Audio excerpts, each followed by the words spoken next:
भाग 4। मन चुप है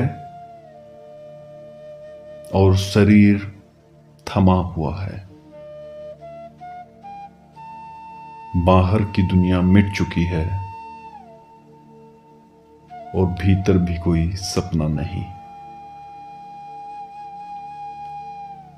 यही है सुसुप्ति अवस्था, जिसे उपनिषद प्राज्ञ कहता है। तीसरा पाद, तीसरा द्वार, जिसे पार किए बिना तूर्य तक पहुंचना असंभव है। यह वह अवस्था है जहां कुछ भी नहीं बचता, न तो विचार, न स्वप्न, न इच्छा। फिर भी कुछ है। वह कुछ क्या है? सोचो। जब तुम गहरी नींद में होते हो तब तुम कहां होते हो? तुम कहते हो मैं कुछ नहीं जानता, पर मैं तो था जो ये जान रहा था कि कुछ नहीं था। तो कौन था वो जो अज्ञात को जान रहा था?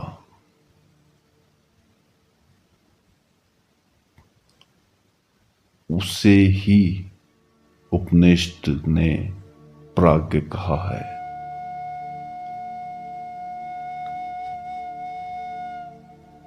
जो सब कुछ निकल गया, जो न बाहर देखता है न भीतर,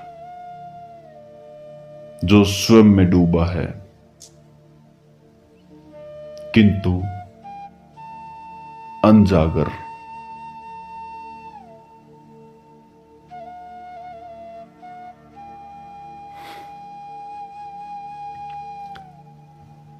यह चेतना की बीज अवस्था है, जहां तुम सो रहे हो, पूरी तरह मिटे नहीं हो।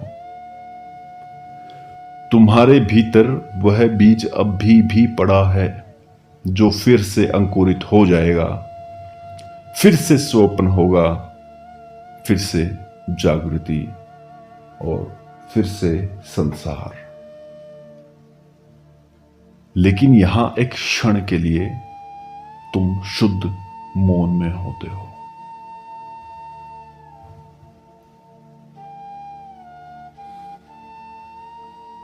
उपनिषद कहता है यह अवस्था भी तुम हो, लेकिन यह भी अंतिम नहीं है, क्योंकि यहां अबोध है, यहां चेतना सुप्त है, यहां अंधकार है। हां, यह अंधकार वैश्वानर के प्रकाश से भी गहरा है, तेजस की कल्पनाओं से दूर। लेकिन यह प्रकाश नहीं, यह अनभिज्ञता है। अब सोचो, तुम्हारी आंखें बंद हैं,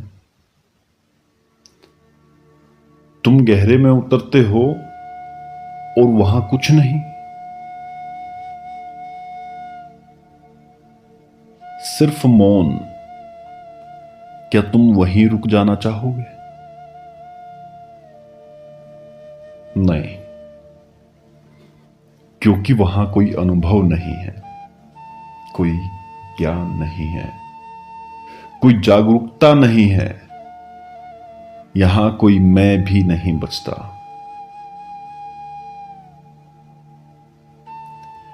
यह स्थिति आध्यात्मिक विश्वास है, मन का विश्राम है, इंद्रियों का विश्राम और अहंकार का विश्राम। लेकिन इसमें खतरा है, क्योंकि तुम इसे भी अंतिम मान सकते हो। जैसे कोई समाधि में सो गया हो, जैसे किसी ने बस शांति को पकड़ लिया हो, पर वह जागा ना है।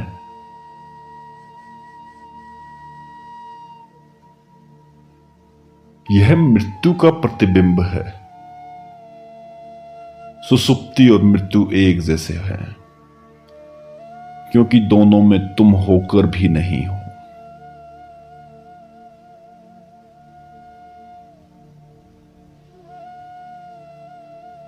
जब तुम जागते हो, तुम बाहर की वस्तुओं का अनुभव करते हो, और जब तुम स्वप्न देखते हो, तुम मन की वस्तुओं का अनुभव करते हो।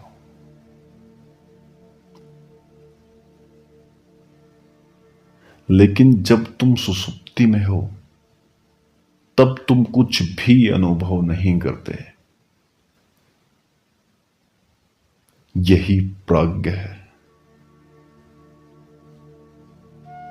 जो अनुभव करने की स्थिति में तो है, लेकिन चेतना इतनी सुप्त है कि अनुभव का कोई बोध नहीं। जैसे कोई बीज मिट्टी में सो रहा हो, धूप भी, जल भी है, पर वह अंकुरित नहीं हुआ।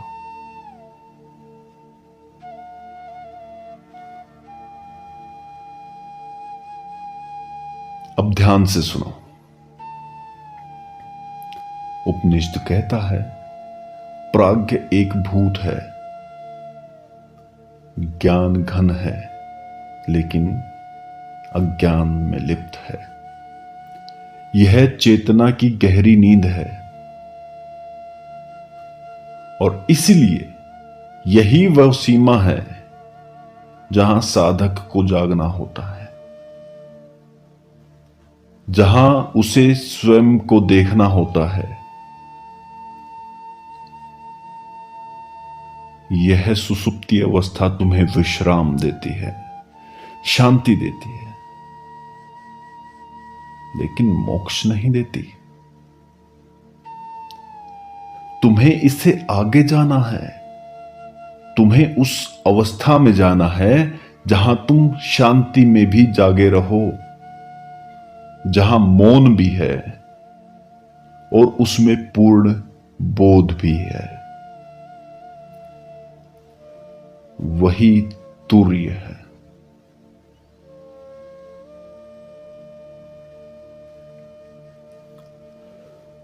सुसुप्ति अवस्था तुम्हें बाहर और भीतर के द्वंद्व से मुक्त करती है, लेकिन चेतना को पूरी तरह प्रकट नहीं करती।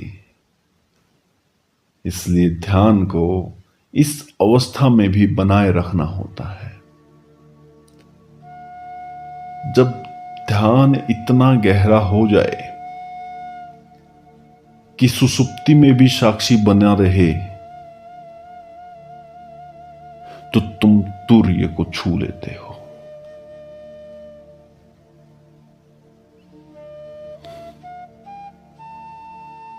जहां न दिन है न रात है, न जागरण है न स्वप्न है, न नींद है, केवल और केवल शुद्ध होना है।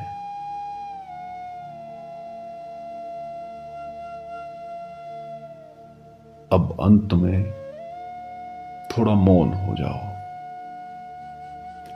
आंखें बंद करो, मन से कहो, रुक जा।